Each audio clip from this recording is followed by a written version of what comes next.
everyone, and welcome to the craft room. I am just busy down here playing with my new tool that I just got. This is the Brother ScanNCut. I got the SDX 85S, and as always, I joke that I am 10 years behind when it comes to crafting tools a lot of the times. I know a lot of people have this machine. But I just recently was thinking about getting it. I have a Silhouette, and I like that machine a lot, as far as, getting cut files for it and everything. And it's fairly easy to use kind of once you practice a little bit on it. But I have been getting a lot of printables from Etsy, and a lot of times they come out, in a big sheet, and you get different images that you usually fussy cut. And I was thinking, I wonder if the ScanNCut would be good for something like that, because I'd probably get a lot of use out of it. So I started doing research, and I kind of went down that rabbit hole in YouTube and kind of discovered a few people that really had some great reviews of the machine and showed you how to use it and everything. I'll put a list of the people that the videos that I watched. I think Julie Fei-Fan Balzer was a really good one. She uses this machine all the time. Mamie makes it. She's got some really good videos on the ScanNCut, and there's a couple other places too. So I'll link those below if you're thinking about getting a machine like this. The thing I liked about the machine was that, that it can trim out images. And so I've just been kind of practicing with it. And I was thinking too, a lot of people use the machine to cut out stamped images as well. And I have a ton of wooden stamps. So I was practicing just now, trimming out. These are a couple wooden stamps from Hero Arts, and I was just kind of trying to see how they would trim out if I loaded them into the machine and scanned them, and it works great. So I'm really excited to just continue using the machine. So let me show you. These are some of the things I've just been kind of working on. So these are the wooden stamps that I just trimmed out, and I just did the flowers. The machine, I guess, likes it when there's a full outline of something. I've had some issues with some printables if it's not a very clear border on the outside.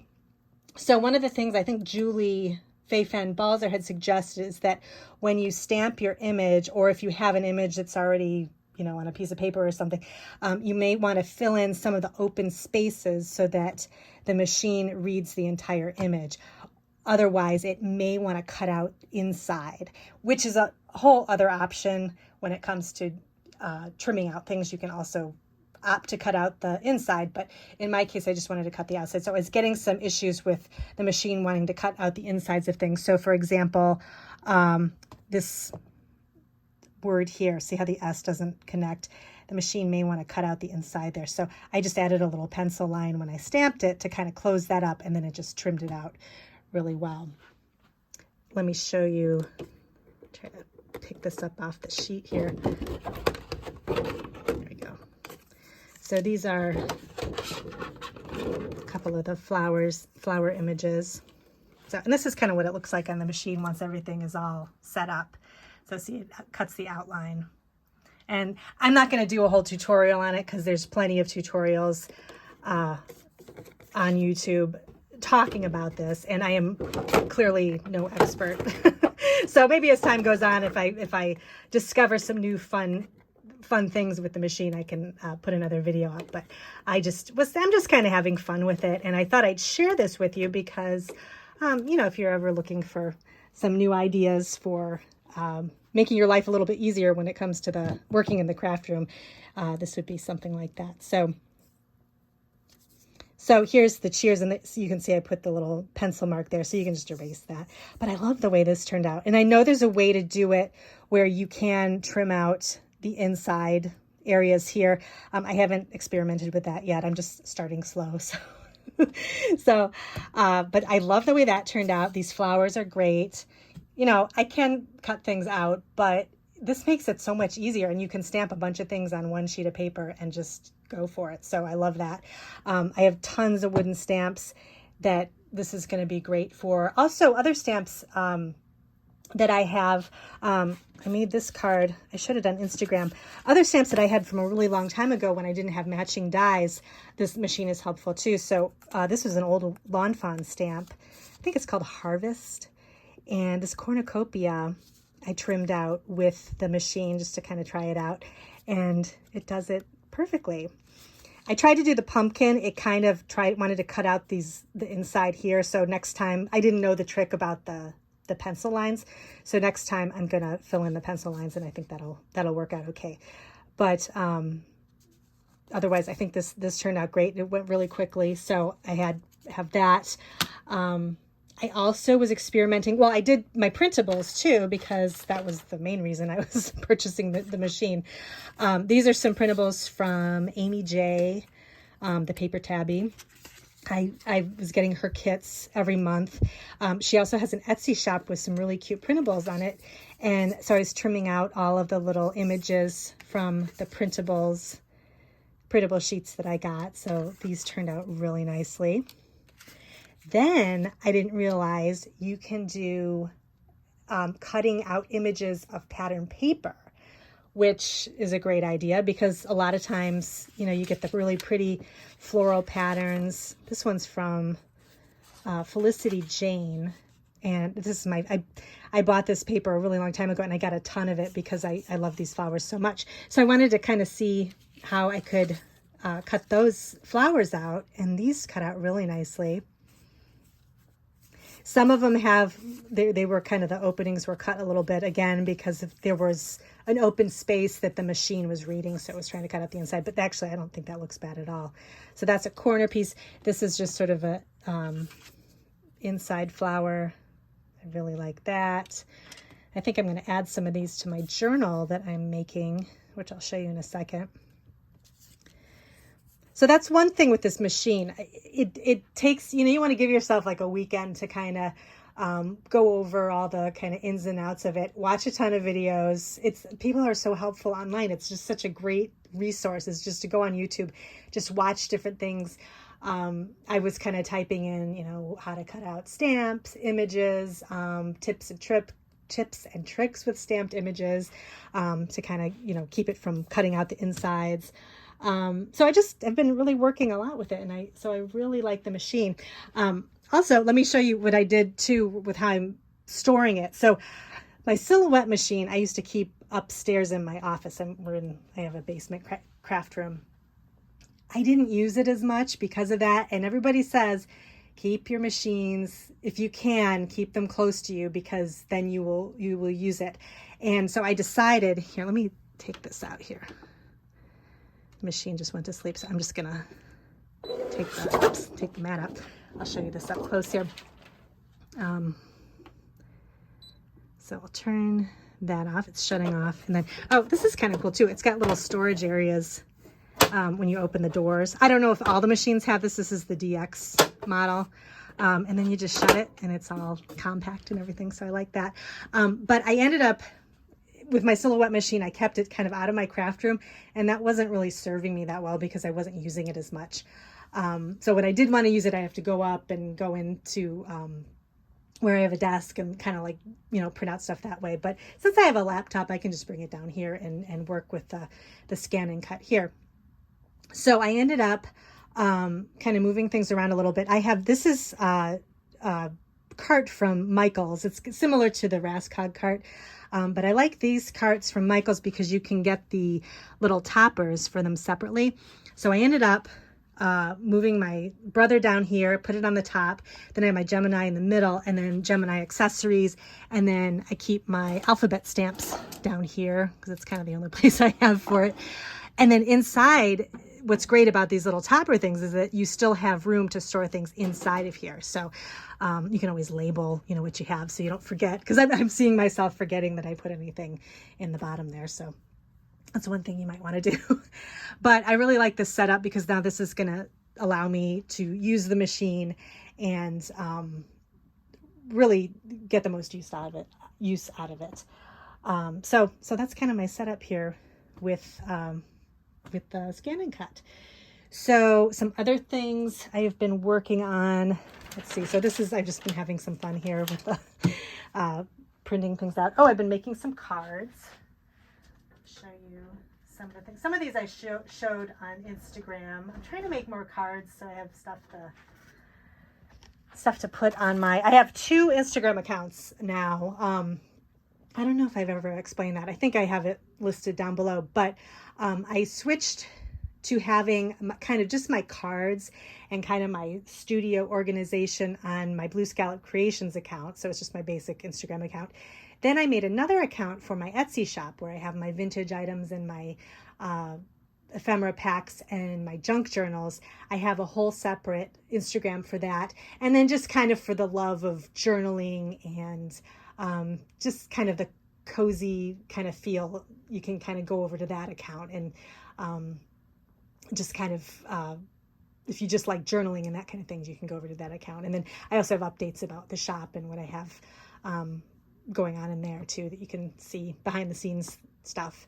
But so this is on my regular Instagram account. I've just been sharing some cards. I've been going through my extras basket, so trimmed out pieces that I didn't use for certain cards I saved and used for other cards.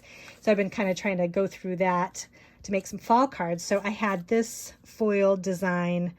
I believe this is from Spellbinders. I had this panel that I trimmed down, and then I also had this falling leaves embossing folder from, I think it's from Spellbinders too. Really pretty. I had that covering, I covered the card front with that. And then I just did a quick sentiment. I think this is from an older Pretty Pink Posh stamp set. And then I thought I needed a little bit of color on it. So I added a little navy blue panel behind the sentiment. I don't know if you can really see that there. But I don't know. I just thought this was like a nice, simple card. It's just get well soon, blank inside. And then I did this one. I always like to make this every year with the little Lawn Fawn pumpkin spice latte cup. I think the little whipped cream is so cute. And for the whipped cream, I don't know if you can see that, this little sparkle, I used some of this Spectrum Noir sparkle pen just to kind of add some sparkle to it. So I did that, and then I added I had these hearts that were made of cork from a really long time ago, and I thought those kind of looked good, just to sort of surround the little frame. And then I used the falling leaves embossing folder, again, only in craft cardstock. So I added that to the back, and then I don't know where, I really like this pattern paper, but since I don't know where it's from, because I separated all my pattern paper out of their packets, unless I use the whole pack. So this one I like. I think this is from Basic Gray, really long time ago. But I like the color combination. So I don't know. I thought that was just a nice, simple card. And then, this is another one where I tried the ScanNCut. I trimmed out. This is a red rubber stamp. Let me show you. In fact, I just placed an order because I'm so into the red rubber stamps now. Now that I have the ScanNCut. This is from the Deep Red Clink Stamps Company, which I just went on their website, and they have some great stamps. So I picked up a few that are sort of vintage style because I'm going to be using them with my journal. And but this is one I use quite a bit. I just love the flower pattern on this. But now that I have the ScanNCut, I'm able to cut around it so I can kind of add some dimension and pop it up. So I like the way this card turned out. It's kind of frilly looking, but yet kind of clean and simple at the same time. So and I just colored the flowers with Copics. And that's a sentiment from Paper Tray Ink. A lot of my Paper Tray Ink stamps are really old. I can't really link them anymore because they're retired.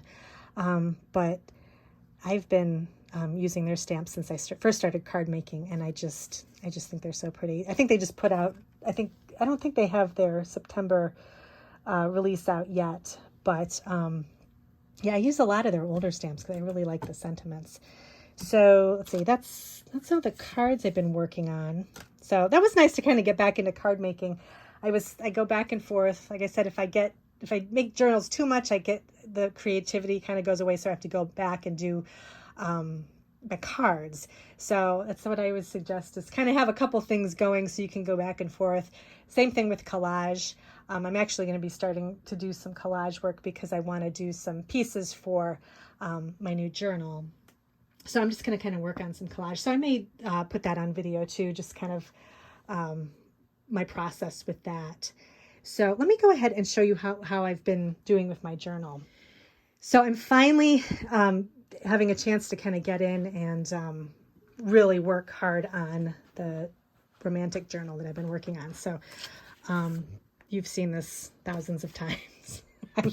This has been taking me a really long time. This is kind of a special journal. I don't know. I really like the cover. I just love it so much. I love the layers. I was kind of just being careful about what I wanted to put in it, kind of trying to think about how I wanted this to look. I've been really liking the romantic style lately, but I still don't want to let go of kind of the retro look too. So I decided to combine them both. So you're going to see a lot of, in this particular journal, there's going to be a lot of kind of that romantic kind of French looking collage, but then also I've got to have some of my sort of retro ladies in it and that kind of thing. So, but I'm kind of bringing the retro further back when it comes to using the romantic style. So I've been kind of accumulating more things from the 1940s and the 50s, even some 30s. So, that's kind of, I think, goes really well in a journal like this. So I've been just kind of slowly working on this, but I got all my, signature pages cut down perfectly. And now I'm just sort of pulling different items that I think would go really well in the journal. And so that's been kind of fun. What my process is when I do that is, so I get my cover made, I get the main signature pages that are cut from scrapbook paper, cut down and ready to go. And then the rest is kind of easier. I'll go from one place to another in my craft room where I have my vintage items. So I have like vintage stationery, journaling pages, so lined paper, and then I kind of work my way around, and I'll go to some magazines. I have everything on the floor here. I'm going through more of these magazines because some of them are older, so I'm going to go through some pages in there. Some of my books. I have, some things that I think would be appropriate for a journal like this. And then I kind of go through some of my ephemera down there.